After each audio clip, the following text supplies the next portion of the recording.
Hey there, this is Elena with Black Sheep 303 Creative, and my project today uses a couple of new Altenew products. One is Kaleidoscope Stencil A, and then they're really cute Crafty Friends stamp set. So this is the stencil, and I have taped it down to my craft mat on top of a piece of Neenah Solar White 80-pound paper that I have cut to 6x6. And now I'm taking fossilized amber and a makeup sponge and just pouncing it through the stencil in sort of a circle-ish shape in the center. And now I'm taking spiced marmalade and I'm just going right in over the same bit of sponge to kind of, I'm good with blending the colors because I'm overlapping the fossilized amber a little bit with my spiced marmalade. And I kind of start out light and then I get heavier as I go more towards the outside. Hopefully that makes sense. And then this is abandoned coral. So again, I'm going to overlap the spiced marmalade a bit and then get a little heavier as I go out.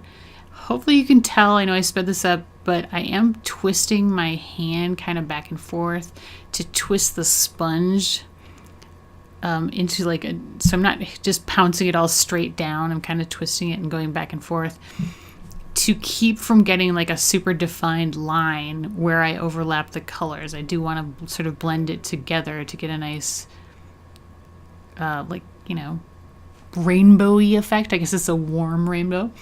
And then this last color is picked raspberry, and I'm doing the exact same thing. So like going over the abandoned coral a bit and then getting heavier handed as I go towards the outside where it's just picked raspberry. Now these stencils are kind of cool. They do come, I have A and B, and I think there might be a C, possibly a D as well. And they're designed to, like, you can use them alone, as I'm doing here, or you can overlap them to get some funky effects too. So I may do something with that as well, with my A and B. But I liked this one just by itself because I kind of like the sun mandala effect that it had.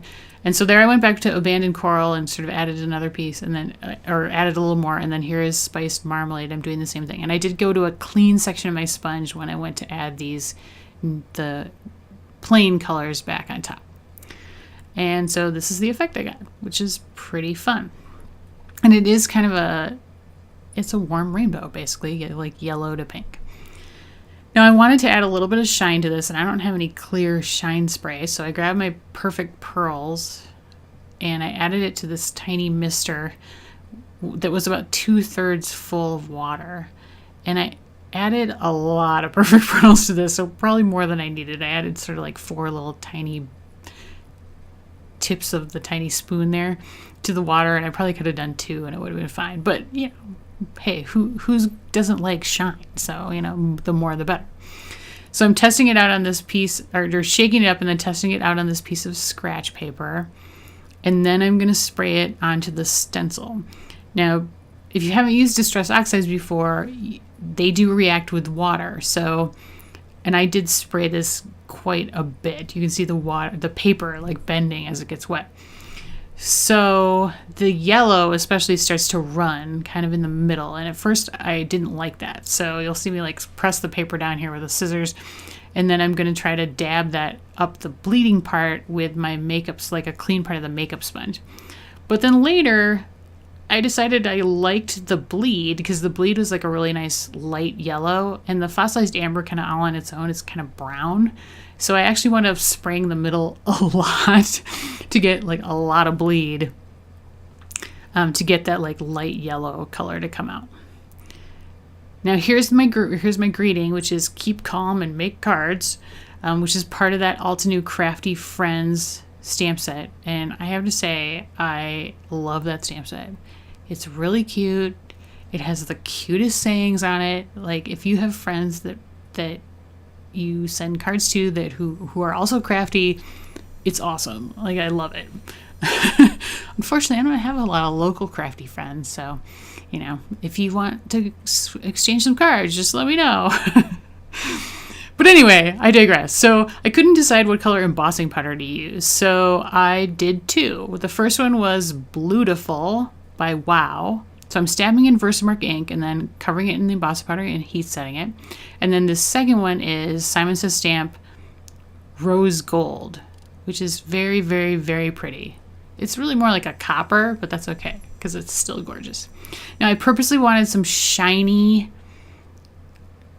on my greeting because even with the pearl, that distressed oxide panel is pretty matte. Now this is some really amazing paper from Gina K Designs called Metallic Copper. It's kind of matte, but also very shiny. It's hard to explain. Hopefully you can tell in the video.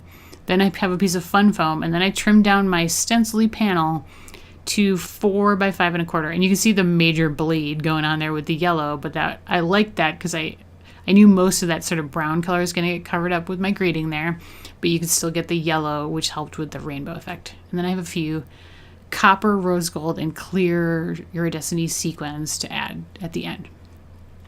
So I'm going to be adhering the copper panel to the front of my A2 size card base with my ATG gun, and then I have some 6mm Elizabeth Craft Designs double-sided adhesive tape on my fun foam that I will adhere to the back of my stencil panel. And then I'll adhere that to the front of the A2 card, obviously, so it's going to have an 1/8 of an inch coppery border all the way around.